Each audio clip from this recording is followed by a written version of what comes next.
Welcome once again to Transport Fever 3 First Look.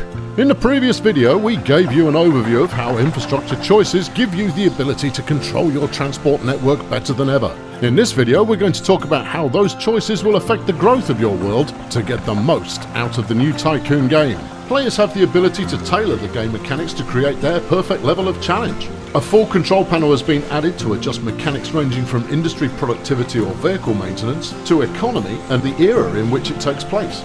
We have also added a sophisticated new loan system to the game, giving you multiple choices with different repayment conditions when your empire is in need of a cash injection. First things first, let's get our headquarters built. Not only will this building create a splendid scenic feature for any region, it also provides a significant benefit to the local town. More on that in a moment. Every citizen in a town has their own life to lead. They live in residential properties, go to work in industrial zones, and shop in commercial districts. If you don't provide the transport options they need to fulfill their movement needs, they'll either try to use a closer target building or use a car to travel. Your town's growth is fueled in the same way it has always been, through the supply of people and cargo, but the way in which your towns grow is now quite different.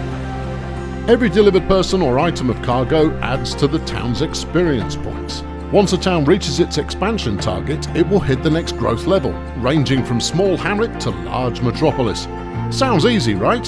The problem is that as a town's requirements increase, so do the chances that problems will start to occur. Problems which, if left unchecked, will slow growth down to a crawl.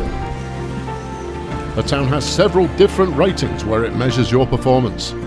One such area is the town's citizens' happiness. Keep your passengers waiting for too long and the grumbles will be very clear.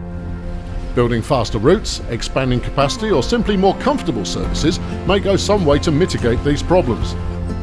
The same story is true when it comes to cargo deliveries. Overdue deliveries not only pay less, but they'll drag growth down with them. Fail to supply industrial goods, and you'll have a much larger commercial and residential population. Maybe you'll use this to your advantage and create centres of commerce or industrial powerhouses. As your towns grow, so will the problems. A larger population leads to a blight of traffic build-up. For every step forward you make in town size, you'll want to look back at the network you're currently offering to look for optimization and expansion opportunities. But beware, every expansion to fix one rating must be balanced carefully, as its side effects may push down other ratings, noise emissions for example. Of course, towns only really care about noise in residential areas. So perhaps the solution is to install your commuter black hole of a station within your industrial district. Vehicles and infrastructure also create pollution, another town rating you'll be needing to watch closely. Instead of the focus being purely on the suburban area itself, the entire region surrounding a town is affected by pollution. The town's municipality extends beyond the built-up area into the countryside. Building your impressive cargo transfer hub outside city limits might not create a noise problem, but it will still add pollution that will be noticed by the local population. You might think that that forest on the very edge of the city's municipal area is fair game for a new airport construction, but they'll notice. They always notice. The good news is that positive influences also apply on a region-wide basis. That headquarters that we placed at the beginning of the video, that's giving a small growth perk to the municipality. And you can expand its benefits with side buildings and facilities that will be earned when you move up the ranks as a company owner. The same is true of unique landmark buildings that you will unlock, which, when completed, will bring clear benefits to the municipality they reside in. Infrastructure in Transport Fever 3 can be very expensive to build and maintain, so you'll need to spend your money wisely. Even when you've mastered the economy, however, you will rarely create a route that can be described as fire and forget.